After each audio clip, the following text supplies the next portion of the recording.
चलिए आज एक सीधी सपाट तुलना करते हैं अमेरिका और ईरान की मिलिट्री पावर की। यहाँ हम किसी की राय या पॉलिटिक्स की बात नहीं करेंगे, सिर्फ और सिर्फ उन नंबरों पर ध्यान देंगे जो असलियत बताते हैं। तो सवाल बहुत सीधा है, अगर आज इसी वक्त इन दोनों देशों में जंग छिड़ जाए तो सिर्फ कागज पर मौजूद नंबरों के हिसाब से कौन जीतेगा? आइए इन आंकड़ों की गहराई में उतरकर इसका पता लगाते हैं। शुरुआत करते हैं समंदर से। देखते हैं कि दोनों देशों की नेवी यानी नौसेना में कितना दम है। और सच कहूं तो यहाँ कहानी में जमीन आसमान का फर्क दिखाई देता है। सबसे पहले सबसे बड़ा और सबसे खतरनाक हथियार न्यूक्लियर वॉरहेड्स। अमेरिका के पास 5000 से भी ज्यादा हैं और ईरान के पास 0, एक भी नहीं। अब बात करते हैं एयरक्राफ्ट कैरियर्स की। ये समंदर में तैरते हुए एक पूरा शहर, एक पूरा एयरबेस जैसे होते हैं। दुनिया में कहीं भी अपनी ताकत दिखा सकते हैं। अमेरिका के पास ऐसे 11 हैं और ईरान एक बार फिर 0।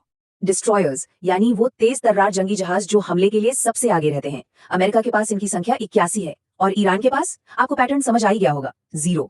लेकिन हाँ, एक जगह है जहां ईरान का खाता खुलता है और वो है सबमरीन्स। ईरान के पास 25 पनडुब्बियां हैं, जो कि ठीक ठाक नंबर है, लेकिन इसकी तुलना जब अमेरिका से करते हैं तो उनके पास 70 सबमरीन्स हैं और उनमें से कई न्यूक्लियर पावर वाली हैं। ठीक है, तो समंदर से निकलकर अब आसमान की ओर चलते हैं। यहाँ भी अमेरिकी एयरफोर्स का दबदबा ऐसा है जिसका कोई मुकाबला ही नहीं है। जरा इन नंबरों को देखिए। अमेरिका के पास 13,000 से ज्यादा मिलिट्री एयरक्राफ्ट हैं और ईरान के पास सिर्फ 550। ये अंतर इतना बड़ा है कि मतलब कोई तुलना ही नहीं है। और ये सिर्फ गिनती की बात नहीं है, असली फर्क तो टेक्नोलॉजी का है। जैसा कि एक एनालिसिस कहता है, अमेरिका के F-35 जैसे स्टेल्थ फाइटर्स के सामने ईरान के पुराने जहाज म्यूजियम में रखी चीजों जैसे लगते हैं। मतलब एक तरफ वो जहाज जो रडार पर दिखते ही नहीं और दूसरी तरफ कई दशक पुरानी टेक्नोलॉजी। और अगर कोई शक बाकी हो तो ये चार्ट देख लीजिए। अमेरिका की एयरफोर्स दुनिया की अगली कुछ सबसे बड़ी एयरफोर्सेस जैसे रूस और चीन को मिलाकर भी उनसे बड़ी है। ये वाकई में एक हैरान कर देने वाली बढ़त है। लेकिन रुकिए, इन भारी भरकम आंकड़ों का ये मतलब नहीं कि ईरान बिल्कुल ही कमजोर है। अब कहानी का दूसरा पहलू देखते हैं, जहां ईरान के पास कुछ ऐसे फायदे हैं जो सीधे सीधे नंबरों में नहीं गिने जा सकते। ईरान की सबसे बड़ी ताकत, शायद उसकी सेना से भी बड़ी ताकत, उसकी अपनी जमीन है, उसका भूगोल। और जंग में ये एक बहुत बड़ा फैक्टर साबित हो सकता है।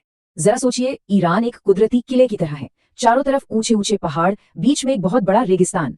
किसी भी हमला करने वाली फौज के लिए यहाँ घुसना एक बुरे सपने जैसा है। और इसके अलावा ईरान के पास 3000 से ज्यादा बैलिस्टिक मिसाइलें हैं।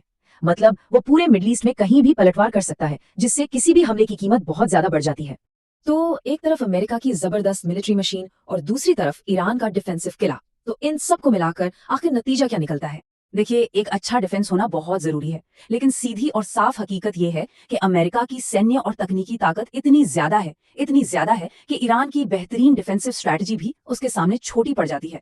तो इस पूरे विश्लेषण का निचोड़ दो सीधे सीधे पॉइंट्स में है। पहला, अमेरिका की सेना हर पैमाने पर ईरान से बहुत बहुत ज्यादा ताकतवर है।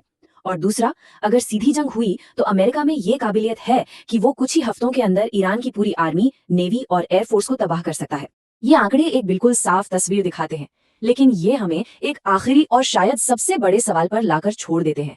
क्या किसी जंग का नतीजा सिर्फ सैन्य आंकड़े ही तय करते हैं, या फिर भूगोल, राजनीति और अपने देश के लिए लड़ने का जज्बा, ये सब चीजें भी उतनी ही अहम भूमिका निभाती है? सोचने वाली बात है।